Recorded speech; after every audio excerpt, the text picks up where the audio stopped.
The design itself, the acanthus leaf, goes back right to the Greeks, so about 400 BC. And from there, fairly ordinary looking plant, it's gone through various iterations. The Romans took it over as a design, medieval craftsmen took it over, the Renaissance, Baroque and Rococo all had a go at it, the classical sides of things, Chippendale and so on, right up to today in Art Nouveau we see this acanthus leaf. It's a wonderful decorative item. So let me just show you how the thing works. I think the important thing is for you to look at acanthus leaves wherever you can and see if you can find the sort of common elements that I'm going to deal with now. So let me show you with these drawings. So here's a typical acanthus leaf.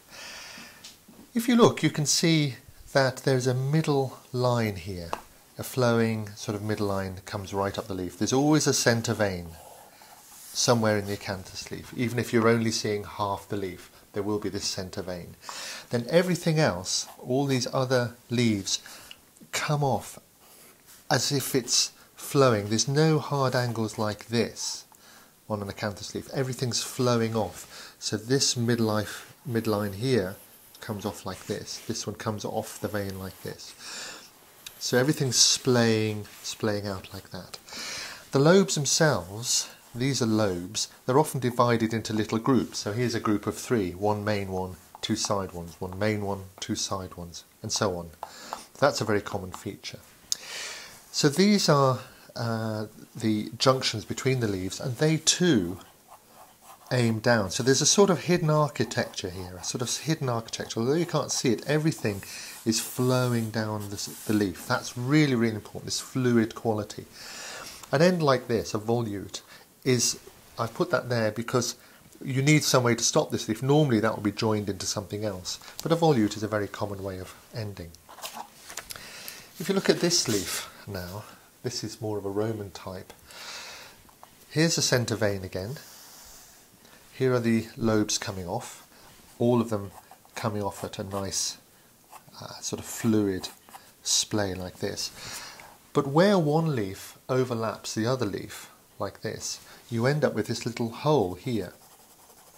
This is called an eye, and it sort of rucks up the leaf. So there's a little rounded tube goes along here, and this bit is called a pipe.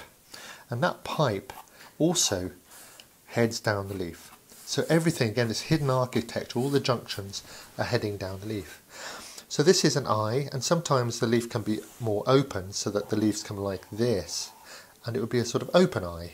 But it's the same sort of effect where the leaf, one leaf joins the next. So finally, if we look at this drawing here, this is again an acanthus leaf. Here's the centre vein coming over here, and we're coming down this way. Everything's again coming off the leaf in this sort of fluid way. But the leaf turns over here, and this is called a turnover. So the leaf is going down underneath this edge here, and it comes up on the other side. So the centre vein on this surface is coming around here, but actually appears around the back. So this is the back of this leaf, and the centre vein is now underneath, and we're looking at the other side. So this is a turnover, very common. So they're just a few features of the acanthus leaf. So the best thing to do is to carve one and have a look at how it works in practice.